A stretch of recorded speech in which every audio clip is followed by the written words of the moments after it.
So when you think of U.S. American governors, and you're thinking about what their roles are and what they do exactly, I think the best way to visualize it is that everybody understands that at the federal level, you essentially have three branches. You have your judicial, you have your legislative, and the executive branch, and they all have powers, and the goal is to have them check one another so that one branch doesn't spiral out of control and make radical decisions. And so everybody kind of knows that the head of the executive branch at the federal level is the president. What is less obvious to a lot of kids, and even some adults don't consider that the states themselves also have those three branches. So at the state level, you'll have your legislative branch, you'll have your judicial branch, and the executive branch. And it's in format, it's almost identical, or it's very similar to the federal level. And so who is the head of the executive branch at the federal level? We agreed was the president. Well, the head of the executive branch at the state level, well, that's your governor.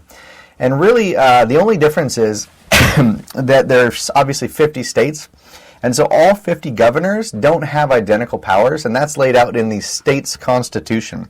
So it's easy to kind of study and learn about the president and the president's powers. The problem with the governors is that those powers, again, vary from state to state. So some state constitutions will give the governor huge powers and a lot of responsibilities, whereas other states might say, oh, we'd rather have more power rest with the legislative branch or whatever. So there's discrepancies there that we'll talk about. So a few of the responsibilities include, yes, I brought my cheat sheet. Please don't judge me. I memorized like 20 of these responsibilities, but these are what they are. So essentially they run the executive branch of the state, which we talked about. They have to take the state budget and implement it, right? So they're given a state budget, and they have to work within those, those financial boundaries to make the state run. They are, this is interesting, they are the commander-in-chief of the National Guard. So again, the commander-in-chief of the U.S. military is the president. That's the federal level. Each state has its own National Guard, and the commander-in-chief of that National Guard in that state is that governor. They make tons of appointments for different boards. All these different boards that run the state, those are typically appointed by the governor. One thing that is a discrepancy between the states, again, is that governors appoint judges, but we'll get into that because there's some states in which the judges are not appointed, but they're elected. But typically, they're typically actually appointed by the governor. And the governor also appoints a general of the National Guard. So the top of the National Guard is appointed by the governor. And the main role of theirs is that when the legislature passes laws, the governor has to implement those laws. That's their job. They manage state affairs. They're in charge of literally thousands of employees throughout the whole state. So they have to actually set employment policies for that state.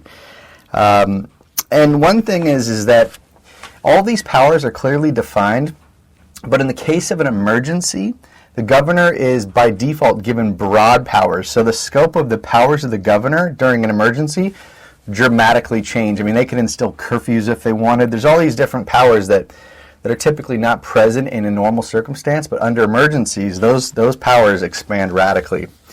And I think the National Guard itself is something to discuss. The National Guard I remember being a kid and not totally understanding. So if the U.S. government has the military, the federal government has the military, what is the National Guard? Each state has a National Guard.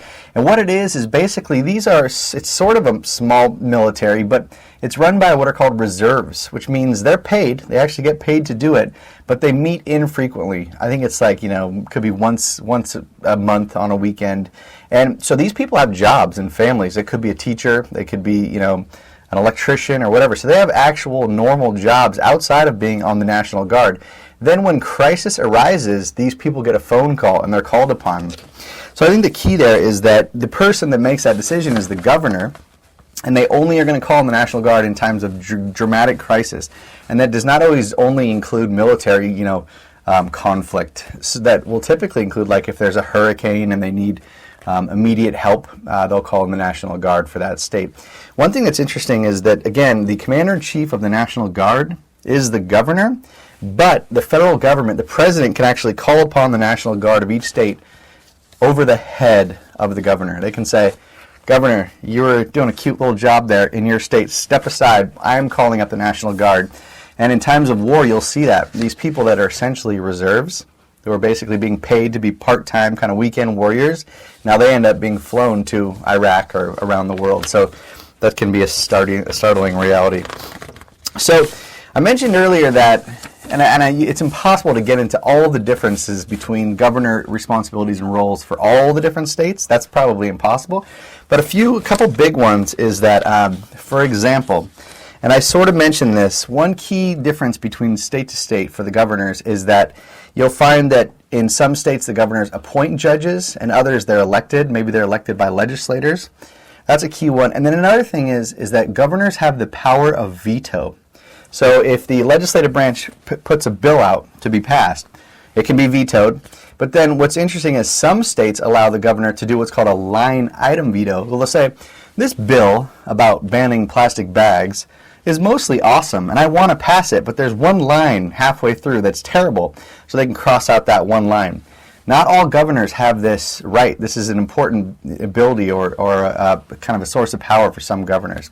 And then other governors can veto a section. Again, you can veto a section maybe based on the constitution of that state, maybe a line, or maybe you have to veto the whole bill, which can be a bummer because if you largely like a bill and you don't like one section, it'd be nice to be able to just veto that section, but not all governors have that ability.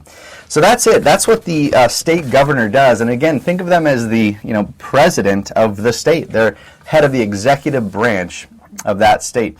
And remember, if you're having a hard time in your Gov class at your local high school, you can take this online at Silicon Valley High School, and when you pass it there, the credits will be transferred back to your high school for graduation. Thanks.